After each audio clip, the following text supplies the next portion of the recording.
Hello everybody, my name is Dave McKissick. Scott asked me actually several months ago to create a video with my testimony. So Scott, I apologize for the delay, but here we go. So I grew up on a small dairy farm in western Pennsylvania, and we went to church every Sunday because it was kind of the thing you did. And I realized looking back, while my parents and family were good people, hardworking, helping out the neighbors, I never saw a lot of connection between Sunday morning and the rest of the week as I was growing up. So to me, church was just something that happened on Sunday morning. And raised in Sunday school, so in sixth grade, all the Sunday school kids were expected to join the church. 6 weeks classes with the pastor. At the end of that time, we all stood on stage and he asked us some questions. We said, yes, we agree. And everyone shook our hand, and I guess we were members of the church. That didn't really mean anything to me because, again, it's just something that all the sixth grade kids did. So through junior high and such, nothing really happened much. Again, didn't see much connection between Sunday and Wednesday, so church was really insignificant to me. I did go to a youth retreat probably when I was 15 or 16, thereabouts. And I believe that may be the first time where I actually heard a clear presentation of the gospel as how it connected to me. And I understood, wow, okay, I really am a sinner. And yes, Jesus died for my sins. And yes, his blood will save me. And once you know that, choosing to go to hell would be very stupid. And so who would want that? So I said, yeah, I raised my hand, I bowed my head, I said the prayer, I confessed my sins, I asked Jesus to save me, and I believe at that moment he did. I believe he did the way I understand the scriptures. But I had no discipleship. I did not have anyone really in my life that was telling me, okay, what's next? How does this work? What do you do with that once you're saved?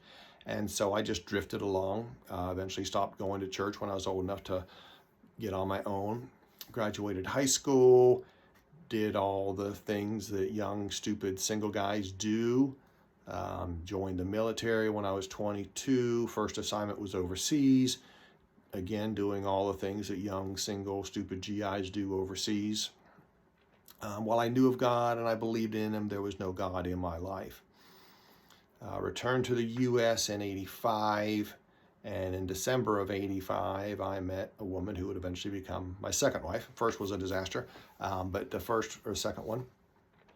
And so we dated and we got married, and there's no God existence in our life then either. And we had our first child. And when our little girl was about 2 years old, I told my wife, hey, we should find a church because our daughter should grow up in Sunday school. Now, my wife had been in a youth group in her teenage years, so to her that was not a foreign concept, but again, neither of us had any idea of being in church at that time. So we found a local church. We visited. My wife filled out the visitor card because that's what you do. And a few weeks later, a man from the church came to our house. Now, it was in the evening and I was working, so my wife would not let him in the house, but he spoke to her through the screen door and he presented the gospel to her. And she was thinking to herself, wow, I've heard that before because I remember my youth group days and blah, blah, blah. And so he left a tract with her, but she wouldn't let him in the house. So he left a tract with her. And as he was leaving, she could see him walking out the front yard. She sat down on the couch. She read the tract and she realized, oh, this is me. Yes, I am a sinner. Yes, Jesus did die for me. And so she read the prayer that was in the back of the tract. And through that, she got saved right there on our couch in the house. So as a result of that, we decided, well, let's just keep going to this church. We went for a while. We decided we were going to join, again, really not knowing what this meant, but it seemed like the thing to do. So in order to join the church, we had to take a new members class. That was like 6 weeks of Sunday school classes with one of the pastors, explaining what it means to be a believer, explaining about the church. And it was all kind of old stuff to me because I had heard it before. And then at the end of the 6 weeks, we're standing in front of the church on the stage, us and the other couples, and the pastor is asking us these questions. Do you believe? Do you believe? Do you believe? All the tenets of the gospel. And I'm thinking to myself, wait a minute. I've heard all this before. And I did this when I was in 6th grade. That didn't mean anything to me. And I remember confessing my sins and asking Jesus to save me when I was 16.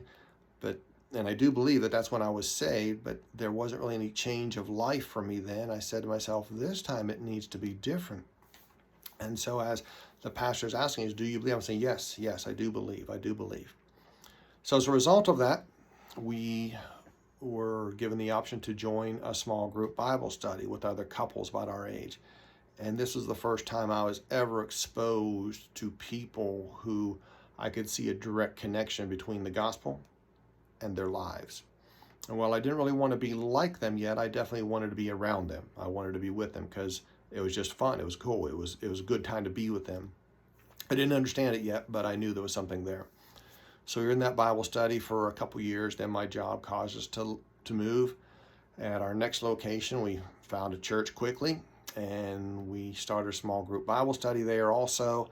Again, we were with couples, some younger, some older, but they were all way beyond us in their walk with Jesus. So it was very encouraging, very challenging, and it was just a time for us to really grow in the scriptures and in our walk.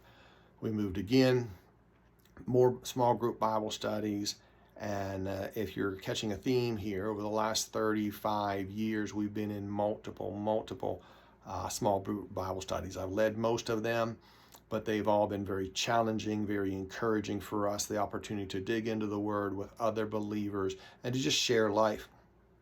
So first, I would say church is very important. You cannot be a strong believer without a church connection. Second, I would strongly encourage small group Bible studies, whether it's a couples if you're married, or a men's if you want to be in a men's group, or a women's if you're a woman. But find a group of like-minded people who want to study the Bible with you. This will help you grow. But before all that, I seriously challenge you. If you do not know for sure that you have a relationship with Jesus Christ and that He is your Savior, I would ask you to ask God about that. Ask me, ask anyone else that you know who is a true believing Christian walking with Jesus, and let them walk you through that. Second, find a church. Third, get into a small group Bible study. And fourth, read the Word. Trust the Word and live the Word. It is only through the undeserved grace of God that my life has turned out as it is.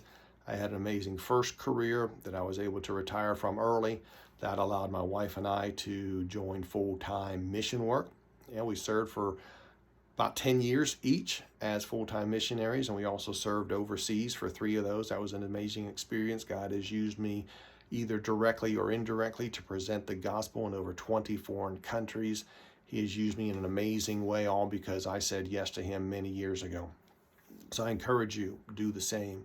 Let God use you as He will. See where He'll take you, and I hope to see you down the road sometime. And if you do see me, come say hey. I'd love to talk to you. Thank you for this time, and I hope this helps you.